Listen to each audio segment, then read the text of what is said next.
Good morning students.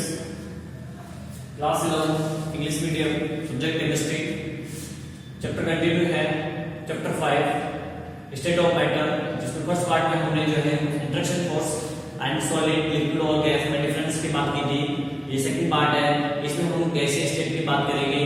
तो देखिए गैसीय स्टेट में सबसे पहले हम बात करते हैं कि व्हाट इज गैस। गैस किसको बोलेंगे, क्या होता है गैस, डिफाइन कैसे करें इसको। तो देखिए 1 atm प्रेशर पे 1 atm atmospheric pressure 1 atm pressure है, उस पे कोई भी सब्सटेंस कोई भी मैटर जो है उसका बॉइलिंग पॉइंट रूम टेम्परेचर से कम है तो वो गैसीय फॉर्म में होगा, वो गैसीय स्टेट में होगा। मैंने कहा कि 1 atm प्रेशर है, 1 atm प्रेशर पे बॉइलिंग पॉइंट जो है रूम टेम्परेचर पे क्या हो, रूम टेम्परेचर से कम हो। ठीक है, तो अगर किसी मैटर का बॉइलिंग पॉइंट 1 atm प्रेशर पे रूम टेम्परेचर से कम है तो वो गैसीय स्टेट में होगा।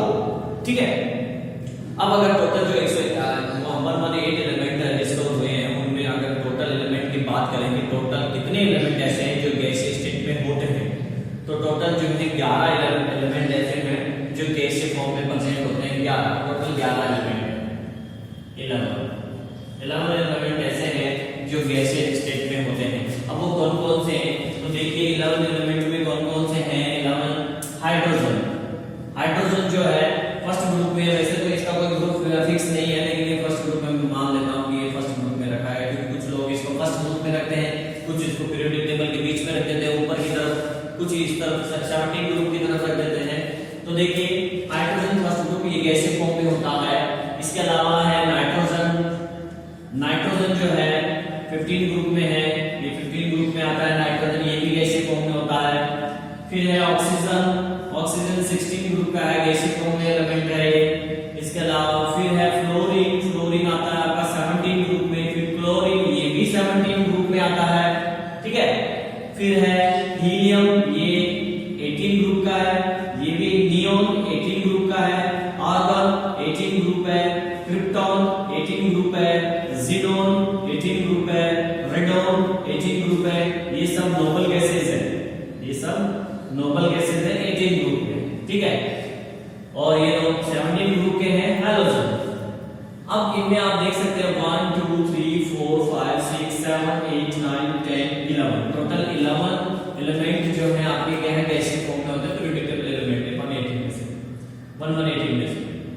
ठीक है, अब गैस की कुछ प्रॉपर्टीज की बात करें तो वैसे तो कल भी अपन ने इसके बारे में काफी डिस्कस किया था, गैस के फिजिकल प्रॉपर्टीज के बारे में। फिर से हम देख लेते हैं कि कौन कौन सी फिजिकल प्रॉपर्टीज ऐसी हैं जो इसमें प्रेजेंट होती हैं।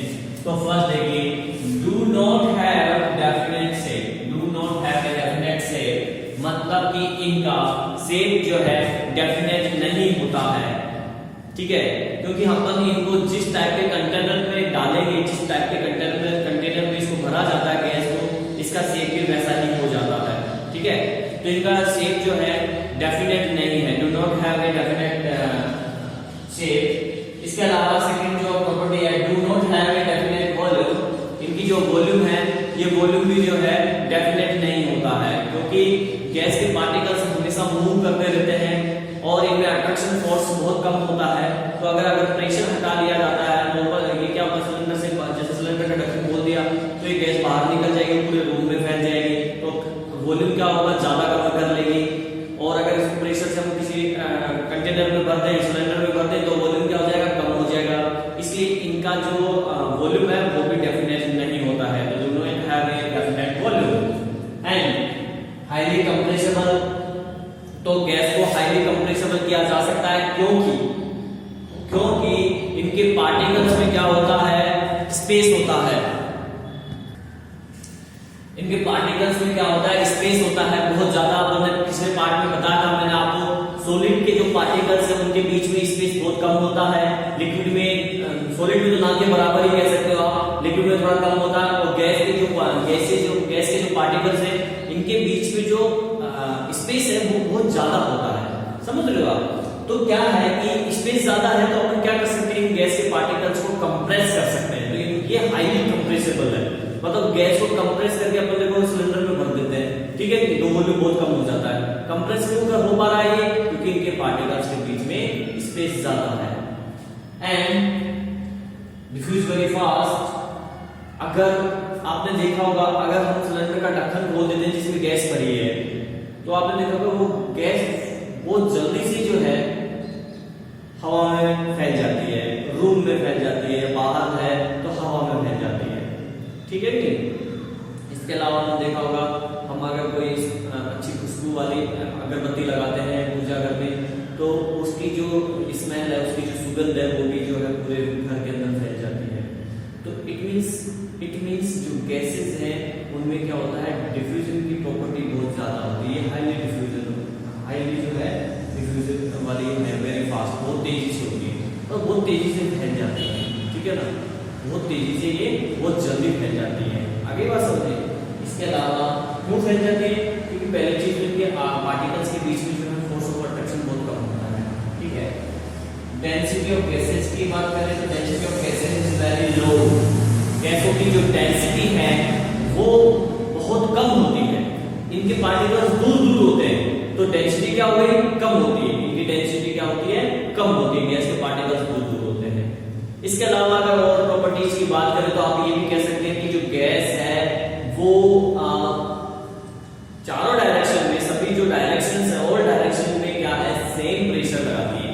अगर किसी कंटेनर के अंदर, जैसे ये कंटेनर है, ठीक है, इस कंटेनर के अंदर गैस भरी हुई है, ठीक है, तो ये गैस जो भरी हुई है इसके अंदर, ये गैस सभी डायरेक्शन में, इस डायरेक्शन में, इस डायरेक्शन में, इस डायरेक्शन में, इस डायरेक्शन में, इसकी जो ये जो कंटेनर है, इसके जो ये फेज है, इन सभी फेज पे जो है इक्वल प्रेशर लगाएगी, इक्वल प्रेशर लगाती है, ठीक है ना? सभी डायरेक्शन में ये इक्वल प्रेशर लगाती है। आगे बात समझ में। तो ये गैसेस की जो है कुछ फिजिकल प्रॉपर्टीज थी। अब हम बात करते हैं गैस के कुछ लॉ है, गैसेस लॉ है, चार्ल्स बॉयल लॉ वगैरह, फिर की बात करते हैं। चलिए,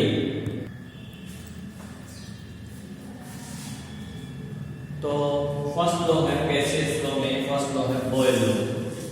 फर्स्ट लॉ बॉयल लॉ है, ये रॉबर्ट बॉयल थे जिन्होंने जो है कांस्टेंट टेम्परेचर पे बताया कि किसी गैस का जो प्रेशर है वो वॉल्यूम के इनवर्सली प्रोपोर्शनल होता है। देखिए क्या बताया इन्होंने बताया कि at a constant temperature pressure and volume of a gases are inversely proportional. तो कांस्टेंट टेम्परेचर पे किसी भी गैस का जो प्रेशर है वो उस गैस के वॉल्यूम के इनवर्सली प्रोपोर्शनल होता है। तो मतलब इसका ये हो गया, इसका मतलब ये हो गया कि pressure inversely proportional to volume, ठीक है, at a constant temperature. T क्या है, कांस्टेंट है, ठीक है। यहां से साइन हटाए तो T K अपॉन V, यहां पे K आ गया, साइन हटाने पर K कांस्टेंट है, ठीक है। यहां से K की वैल्यू निकालो, अगर गैसीय कांस्टेंट K की वैल्यू निकालेंगे तो क्या आ जाएगा, K P V। आगे बात समझ रहे हैं, PV, ठीक है। इट मींस K जो है प्रेशर और वॉल्यूम के मल्टीपल के इक्वल होता है। अब अगर बात करें हम कि मान लीजिए कोई भी गैस है जिसका कांस्टेंट टेम्परेचर पे प्रेशर V1 है, वॉल्यूम V1 है, तो P2 प्रेशर पे वॉल्यूम क्या हो जाएगा, V2 हो जाएगा। देन बॉयल नियम के अकॉर्डिंग, बॉयल लॉ के अकॉर्डिंग क्या हो जाता है, ये P1 अपॉन, ये बॉयल लॉ के अकॉर्डिंग ये हो जाएगा P1 V1 बराबर P2 V2। यहां से हम लिखेंगे P1 अपॉन P2 बराबर V2 अपॉन V1। आगे बात समझ में, ये बॉयल हो गया। अगर हम ग्राफ लिखे बॉयल हो के अंदर वॉल्यूम के बीच में ग्राफ खींचे, ये वॉल्यूम है, यहाँ पर प्रेशर है, तो मैंने कहा प्रेशर जैसे जैसे इंक्रीज करेंगे तो वॉल्यूम क्या हो जाएगा, कम हो जाएगा। देखिए गैस, मैंने आपको बताया गैस के पार्टिकल्स के बीच में क्या होता है, स्पेस होता है। तो अगर हम गैस को कंप्रेस करें, उसको प्रेशर दे उस पे, तो गैस के पार्टिकल्स क्लोजली आकर पास पास आ जाएंगे, जिससे उसका वॉल्यूम क्या हो जाएगा, वॉल्यूम कम हो जाएगा। आई बात समझे, वॉल्यूम क्या हो जाएगा, कम हो जाएगा। तो यही है बॉयल लॉ, कांस्टेंट टेम्परेचर पे P जो है इनवर्सली प्रोपोर्शनल तो होता है वॉल्यूम। तो यहाँ पे हम बात कर रहे हैं, देखिए ग्राफ के अंदर प्रेशर इंक्रीज होगा तो वॉल्यूम कम होगा, ठीक है ना। प्रेशर अगर डिक्रीज करे तो गैस फैल जाएगी, प्रेशर अगर डिक्रीज करेगी तो गैस फैलेगी तो वॉल्यूम क्या होगा, इंक्रीज हो जाएगा। तो यहाँ पे ये ग्राफ बन जाएगा, देखिए प्रेशर ज्यादा है वॉल्यूम कम है, फिर धीरे धीरे जैसे जैसे प्रेशर कम हुआ वैसे वैसे वॉल्यूम बढ़ गया है। आगे बात समझिए किसी भी गैस के लिए, तो देखिए ज्यादा प्रेशर पे वॉल्यूम कम था, फिर प्रेशर कम हुआ तो वॉल्यूम ज्यादा हो गया, प्रेशर और कम हुआ तो वॉल्यूम और ज्यादा हो गया।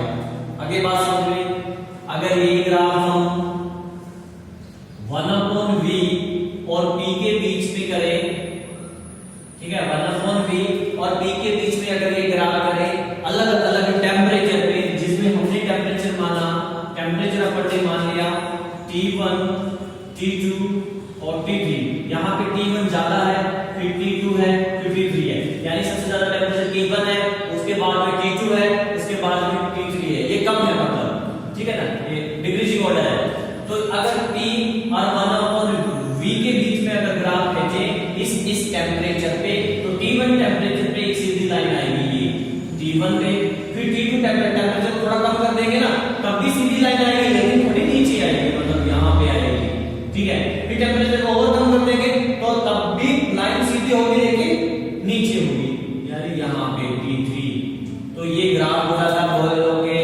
आगे बात समझ में, ये बॉयल लॉ है। नेक्स्ट जो टॉपिक है हमारा वो बॉयल लॉ से रिलेटेड ही है, कि बॉयल लॉ के अकॉर्डिंग हम इसको एक्सप्लेन करेंगे। टॉपिक है हमारा relation between density and pressure of gas, of A gas, यानी कि किसी गैस की जो डेंसिटी है और उसके प्रेशर में क्या रिलेशन है, ठीक है।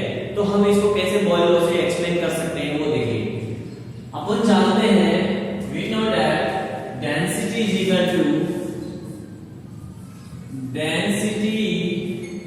Equal to mass upon volume, ठीक है। डेंसिटी क्या होती है, डेंसिटी होती है मास अपॉन वॉल्यूम, ठीक है, वो डेंसिटी होती है। अब हमने देखिए मान लीजिए कि कांस्टेंट टेम्परेचर कांस्टेंट है, T1 टेम्परेचर माना अपन ने, तो T1 टेम्परेचर पे गैस का प्रेशर P1 हो गया, वॉल्यूम V1 हो गया, तो डेंसिटी D1 हो गया। अगर टेम्परेचर T2 कर दिया हमने तो गैस का प्रेशर चेंज हो जाएगा P2, वॉल्यूम भी चेंज होगा, जब प्रेशर चेंज होगा तो वॉल्यूम भी चेंज होगा, तो ये क्या हो जाएगा हमारा, सपोज किया V2 और डेंसिटी भी फिर चेंज हो जाएगी D2, ठीक है। तो इस फॉर्मूले के अकॉर्डिंग गैस का जो मास है, ठीक है, mass of gas is equal to m, suppose किया m है, तो इसके अकॉर्डिंग डेंसिटी क्या है, density is equal to mass upon volume, ठीक है। तो यहां से अगर मैं निकालूं वॉल्यूम तो क्या हो जाएगा, volume is equal to mass upon density हो जाएगा, होगा नहीं होगा, ठीक है, यही होगा, volume is equal to mass upon density. अब देखिए आप यहां से इसके लिए बात करें V1 की, तो V1 यहां कर लेते हैं पहले, V1 बराबर मास क्या है, m है, अपॉन डेंसिटी, तो V1 पे डेंसिटी क्या है, D1 है, तो D1 इक्वेशन नंबर 1, ठीक है। अगली बात समझें, यहां से अगर मैं V2, अब देखो V2 की वैल्यू निकालनी है, तो V2 बराबर क्या हो जाएगा, m upon D2, equation number 3, ठीक है। और अपन जानते हैं बॉयल लॉ क्या है, P1 V1, according to boil law P1 V1 बराबर P2 V2, बॉयल का लॉ यही है। अब यहाँ पे इस इक्वेशन को आप नंबर दे दीजिए 4। अब इस 4 इक्वेशन में जो है V1 की वैल्यू रखें, ठीक है, यहाँ पे V1 की वैल्यू रखें, ये V2 की वैल्यू यहाँ पे रखें, तो क्या हो जाएगा, P1 गुना m अपॉन D1 बराबर P2 गुना m अपॉन क्या है, D2, तो ये D2 आ गया, बराबर के इस तरह में सेम में कट जाएगा, तो क्या बचेगा आपका, P1 अपॉन D1 बराबर P2 अपॉन D2, यही बचेगा। इसको हम ऐसे लिख सकते हैं, P P1 D2 बराबर P2 D1। तो ये गैस की डेंसिटी और उसके प्रेशर में रिलेशन आ गया।